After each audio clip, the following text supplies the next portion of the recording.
Okay, so we are here today with the Whirlpool LA9100XT washing machine, and we're going to be tearing this down, well, attempting to tear it down anyway, and replacing the oil in the transmission, because I recently transported this up to my parents' house, and unfortunately it sat in the back of their SUV for a few days on its side, and the oil leaked out of the transmission. So we're going to be tearing it down and trying to repair it. And we've got some gear oil here, 80W90 standard gear oil, some Permatex to seal it, hose clamp for the drain, and for starters, we're going to have to get the agitator out. So we take the softener dispenser out, and we have to pull out this plug here, like that.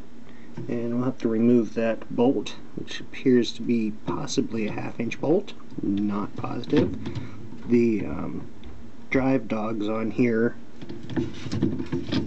were recently replaced, so those are good. Okay, so 7/16 and enough socket extensions to actually reach down in there, and well, the whole thing turns, so I'm going to have to use both hands.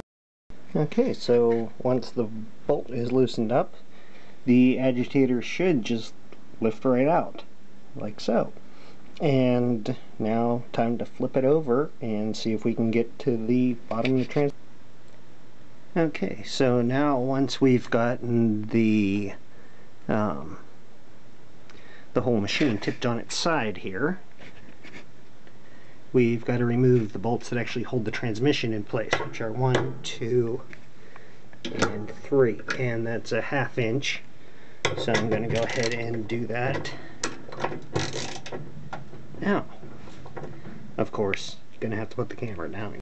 Okay, and the other thing we're going to do is remove the pump, so you don't have to deal with the hoses in the way. And it's just held on by 2 little metal clips, one in the front, one in the back, and that just lifts up like that. So now, let's try and pull the transmission off.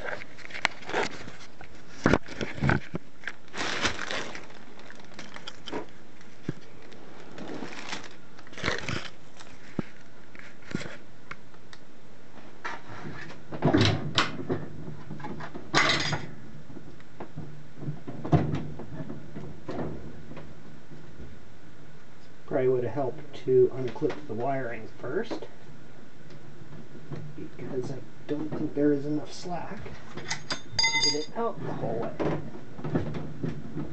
Nope. And of course now it's stuck.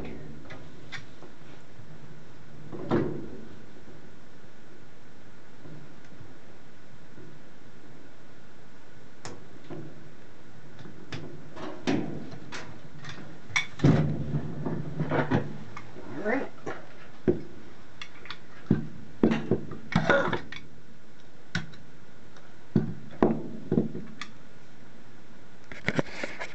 And now the transmission is out.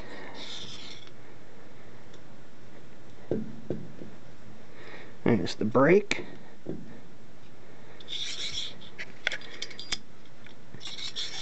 So we don't lose this, we're going to need a piece of paper or something to put that on. But as you can see, the oil seeped out around here because I do not believe there's a top seal on these. Alright, so okay, so the transmission is out. I've got it sitting here in an old motherboard box here. And now we have to get the brake drum off. Let's remove this washer here.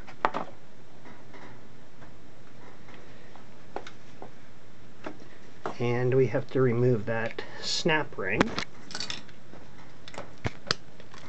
which I'm going to do with both hands because we don't want something flying across the basement.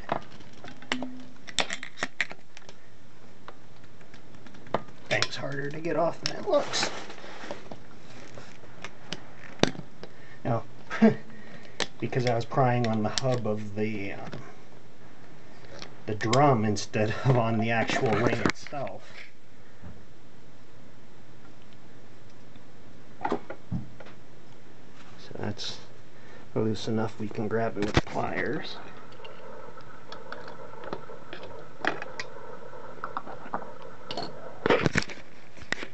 And now this should slide off.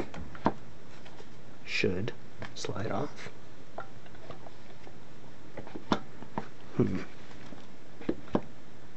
Oh no, that's actually inside. That's not going to slide off. That's going to come off with the top cover. So let's get a wrench. Not sure of the size, but we'll get these gear housing bolts off of here and get them. Okay, so all those screws are out, and that is a 5/16 socket.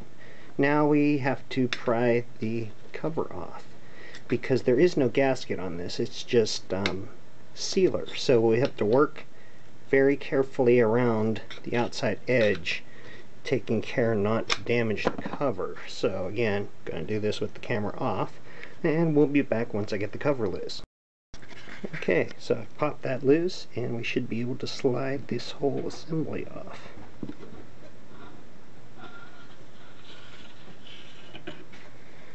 And there we go. That's inside a washing machine gearbox. And for the most part, it's still got a good amount of oil in it, but we're going to top it off level with the top of the gear casing. Okay, now the trickiest and most time-consuming part of this whole process is getting the old sealer off of it.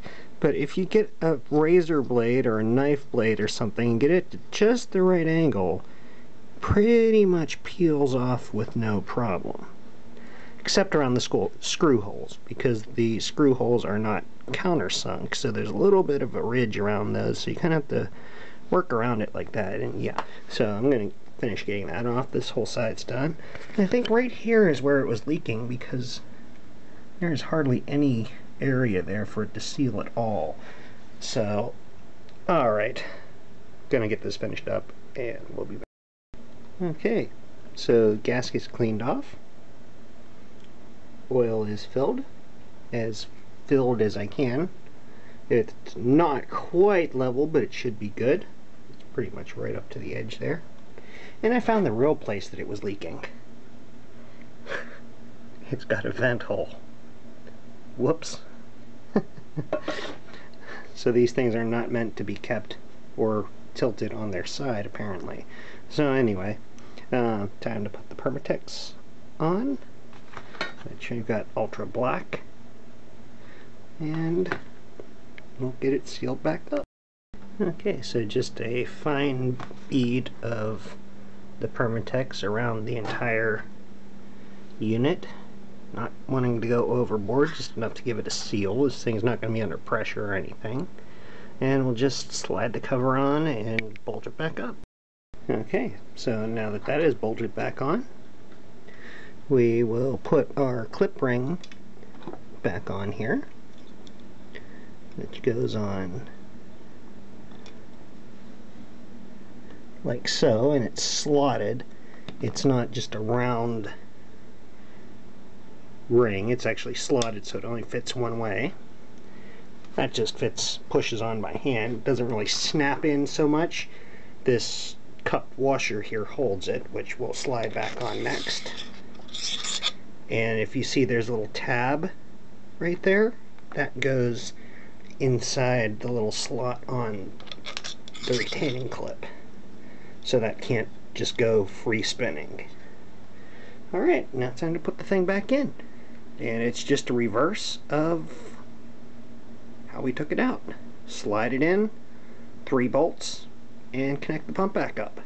Okay, and before reassembly, I just stuck a piece of masking tape over that little vent hole so we don't end up losing the oil again, which it's thick enough it shouldn't leak out.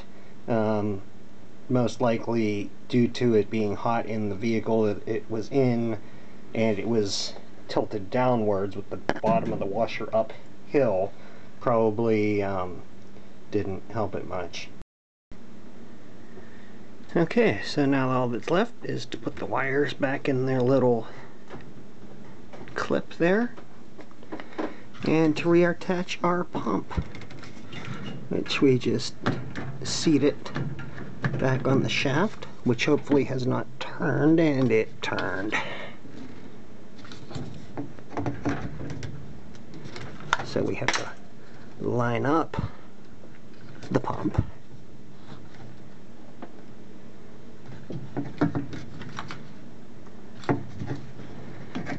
There.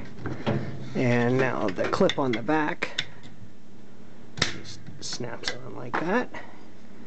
And the clip on the front, which fell off, just goes in sideways and turns.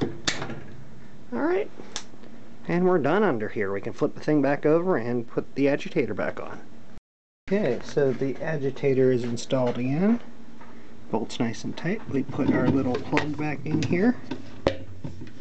Snap it in place. Make sure it's in good. And then put our fabric softener dispenser back in. And we've got to have a little rubber band on it because it's kind of worn out and loose. It's actually from another washer. This one originally didn't have that option. Just want that nice and tight because otherwise when it starts spinning it won't dispense. Alright, so we're plugged in. And let's try it out.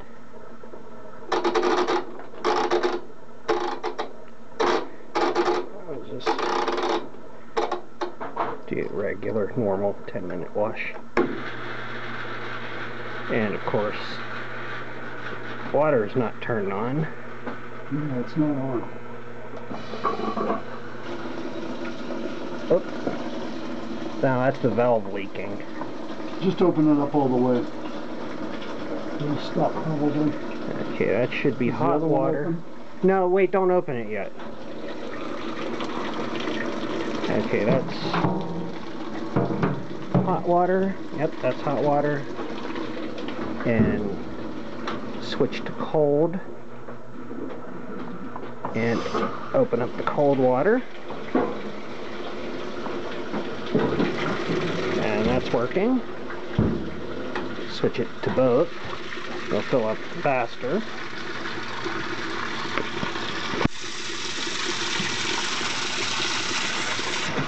Where's the pliers? That packing that has to be tightened on that valve. Oh wait, there's a pair right here.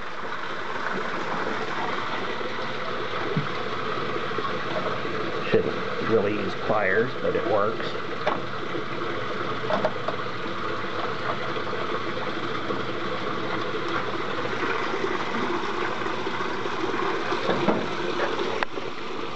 No water coming out the bottom yet, so that's good.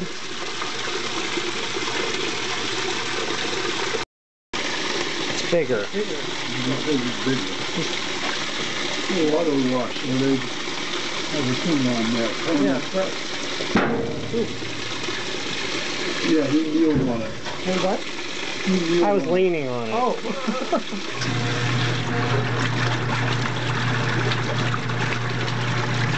Looks like it's dipping.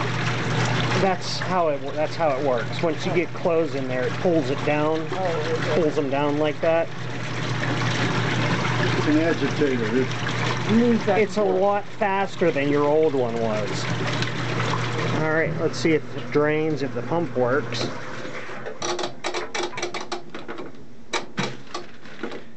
Stand back. I don't know how this is gonna... Well, I'm holding on here better. Oh, that's right. The safety switch only works for when I need a screwdriver. The switch only works when it's in spin mode, so you can open the lid with it. Oh, that knife that we found will work.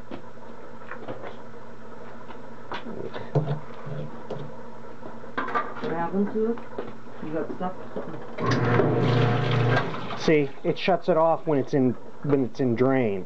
Oh, you have the lid open.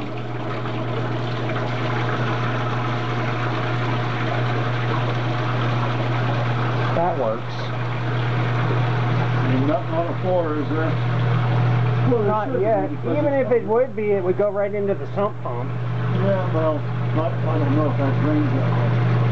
Well, is that going to It's go in? going down the sewer. Why would? No, you still have the water. Have to test it. You're recording. Yeah, don't worry about it.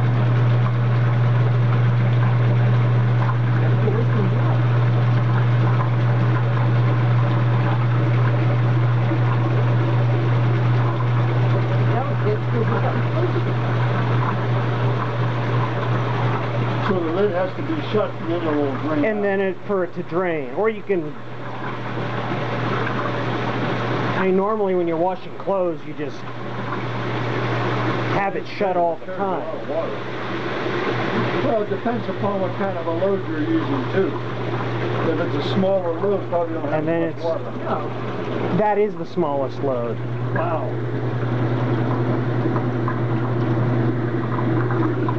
That's it.